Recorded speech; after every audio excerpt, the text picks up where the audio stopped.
He said it with a smile that never actually reached me. I owe everything to my sons, he declared. My daughter just never had it in her.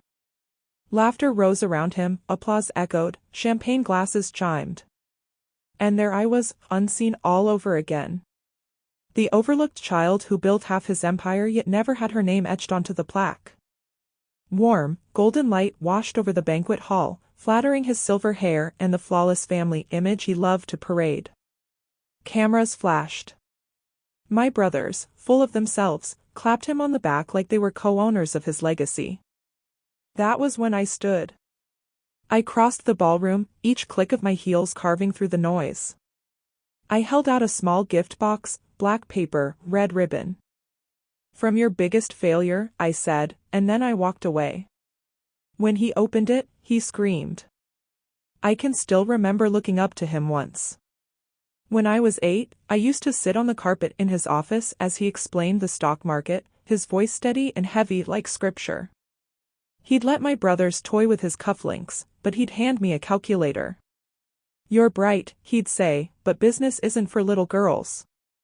That was the first time I understood that in his world, love was a reward you had to earn. And some of us began in debt. I learned early how to stay quiet, how to listen between the lines. I studied the way he talked to clients, how he charmed investors with polished half-truths and tidy lies. He called it leadership. I called it theater. When I graduated at the top of my class, he didn't show up. Said a board meeting couldn't wait. But when my brothers launched a disastrous startup 2 years later, he wrote them a check and called it investing in promise. His betrayal didn't arrive in one brutal moment. It dripped slowly, almost elegantly. When I joined his company, I believed it was my chance to prove myself. I worked double their hours, triple their output. He gave me the title of Chief Operations Assistant, which sounded impressive, until I realized it was essentially a glorified secretary. Then one night, while finishing a client report in his office while he was traveling, I opened a folder intended for the board. My name was there. Reassign her duties. Detail-oriented but lacks leadership instincts. Keep her occupied. Phase her out quietly. His signature sat at the bottom.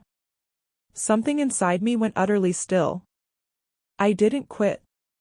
I didn't confront him. I watched. I listened. And I learned.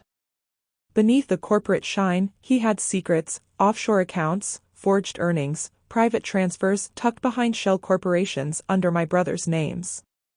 He assumed no one would ever look closely. And he was right. No one did. Except me. For months I pieced everything together, line by line, ledger by ledger. I traced every thread until I understood exactly how to dismantle him. Not through fury, but precision. I started small, a few anonymous emails to the board, the auditors, carefully timed, subtly spaced. I didn't want suspicion. I wanted certainty. Then I forwarded select documents to regulatory agencies. Nothing connected to me. He always said, information is power. He just never realized I'd taken that lesson to heart. When the retirement gala was announced, it was perfect, his farewell tour before the inevitable investigation. The week before the event, I tightened every knot in the noose he'd woven himself.